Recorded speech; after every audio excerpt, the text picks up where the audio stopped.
جالس ابني ملحق في بيتي. جميل. ملحق في البيت. زين حلو. يقول وبادي يعني في الشغل، يقول فجأة جاتني البلدية تك تك تك، ما جبت لي رسالة مخالفة. تعال مطلوب البلدية.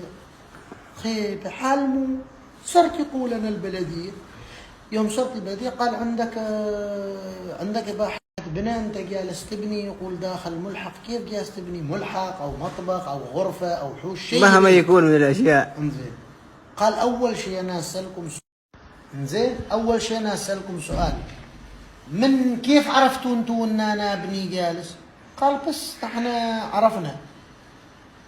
زين.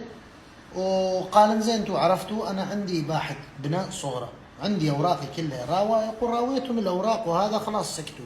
قلت له لا انا بعرف، انا ما اطلع غير اشكيبكم، لان انتوا كيف عرفتوا انا ابني داخل؟ يعني هذا حد متجسس على بيتي من الوزارة؟ قال حشا ما تجسسنا، نراويك صور مصورة. قال صور؟ قال صور. يقول يوم راو بطلوا الملف ويوم راوني الصور، يقول انا اشوف على الصور واتذكر الصور من هين من التقطة. هذه من بلكونة من طلعت؟ جارة. وسود الله وجهك من جار، وسود الله وجهك من جار، وسود الله وجهك من جار، من حقود، من قلبك كذا اسود حاقد. بيته حوش الرجال، الله وبيت الرجال جالس يبني فيه. يا قلبك يا اسود. أبهذا الفيديو يضرب قمة الجبال، كون تدور لين توصل عنده ويعرف.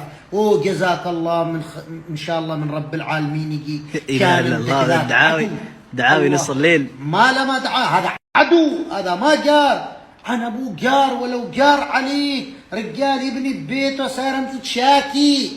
الله اكبر. يقول عاد سالت موظف قلت له يا اخي ذي الصوره ملتقطه من بيت جاري، يقول هذه بلكونته. قال الصراحه تبغى انا بيني بينك، نعم جارك جاي مشتكي. انزين حال مو حال هو حال شو، مو بيني وبينه. قال ما شو بينك وبينه الا الحسد والعداوه والبغضاء. قال والله العظيم ما بيني بينه شيء، اطلع القاه اسلم عليه. هذا زين يقاورك انت. بعد يقول جاوروهم وين جارك؟ هذا الجار، هذا جار.